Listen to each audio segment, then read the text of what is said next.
Get your thumb out of your mouth. Welcome back, guys, to Road to October. This is my weekly series where I take my journey between now and Halloween. This is episode number 9, and we're still working on the elevator, and we're in the middle of the 1,000 subscriber Haunt Shirts giveaway. And are you seriously picking your nose right now? Oh my God, do not eat that. Don't eat that.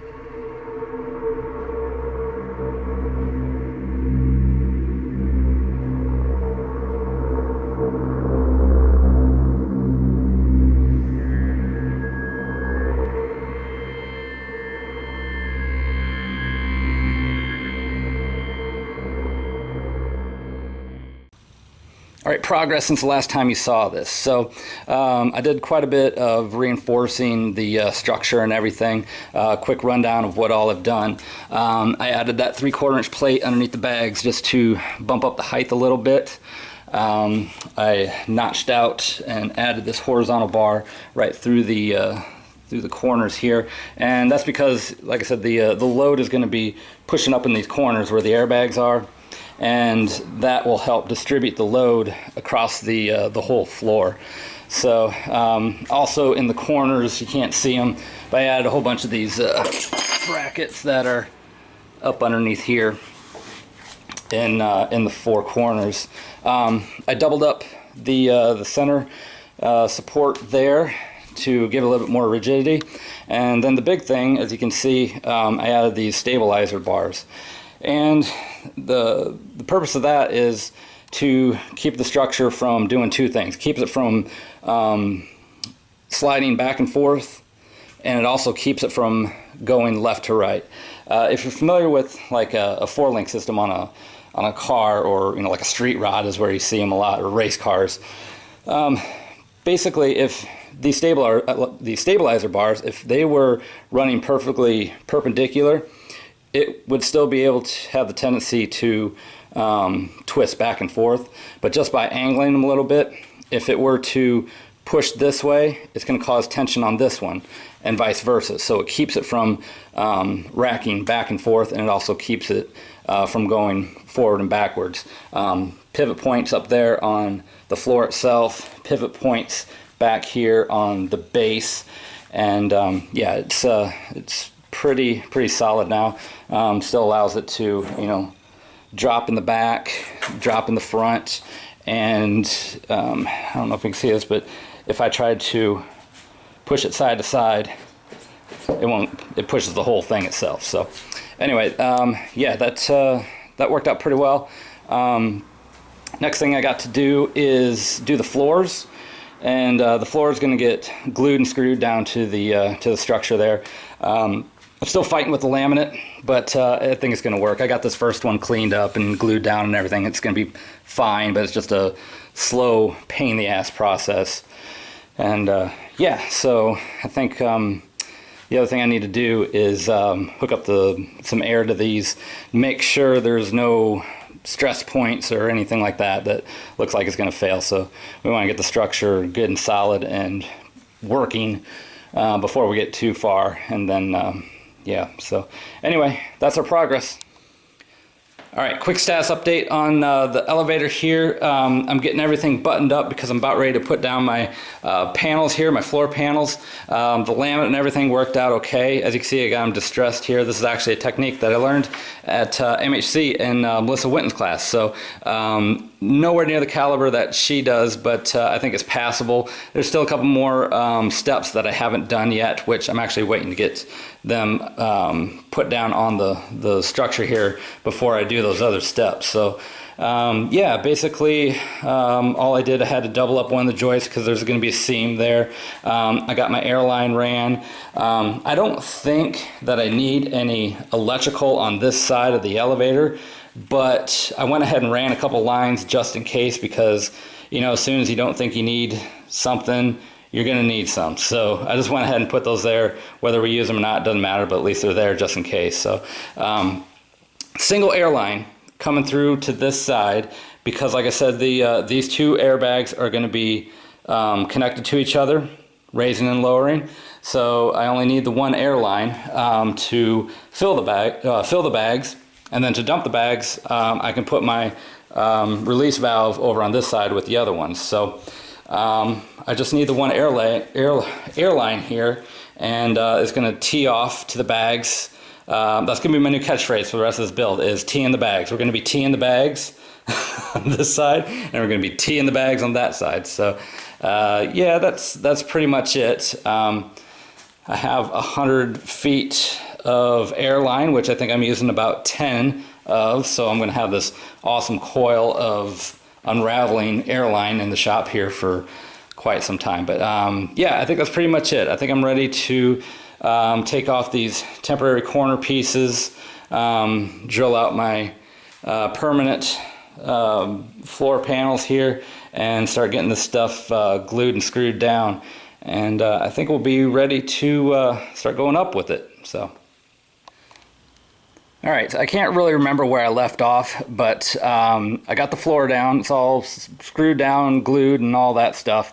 This hot mess of spaghetti I got going on right here is just temporary. I wanted to see how the whole floor would react and everything with once I got the valves and everything hooked up. So that's what I got here.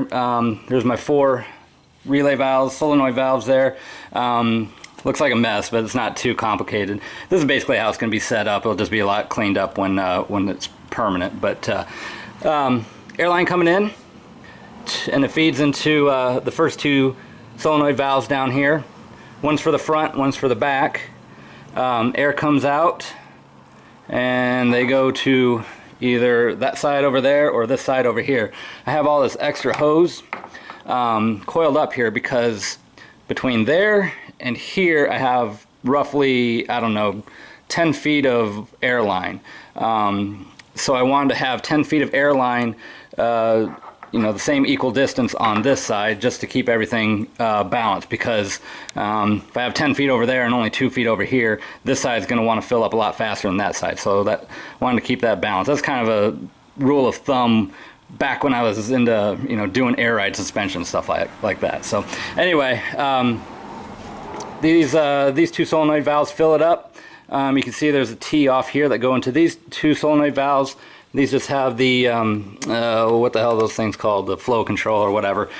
These are the dumps. So front up, back up, front down, back down. So, and we got the TerraTech board hooked up, and a couple power supplies. One's for the solenoid valves alone, and one's just for the board itself. So I'm going to put this thing on a tripod and fire this thing up. Alright, before I fire this thing up, let me show you guys a couple things real quick.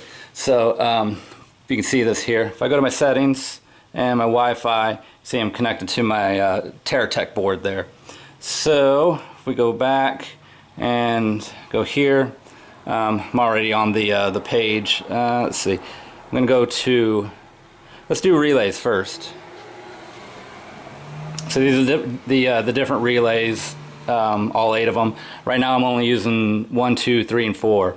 1 and 2 are up, 3 and 4 are down. So if I were, well, you can't even see it anyway. So we'll go back here to scripts, and I got my elevator one. Load that up. So I played around. It took me an hour and a half to do a 30-second script last night, and it's all, you know, line by line, up for a second, down for a half a second, fire this one, fire that one. You see how many lines of script there is. That's the one downfall about this. I don't like this programming. I really wish I had like a button banger for this type of thing. I was really careful because I didn't want to overinflate the bags, you know, inflate them more than they were deflating. So I was keeping track of everything, of, you know, how many seconds up and how many seconds down and everything, and it took a really long time.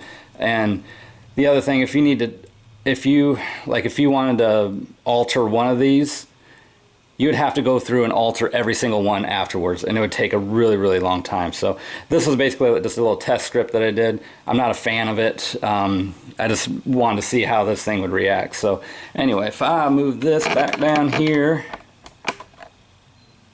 okay, so if I go to preview script, we'll fire up here. And as you see, it works pretty well.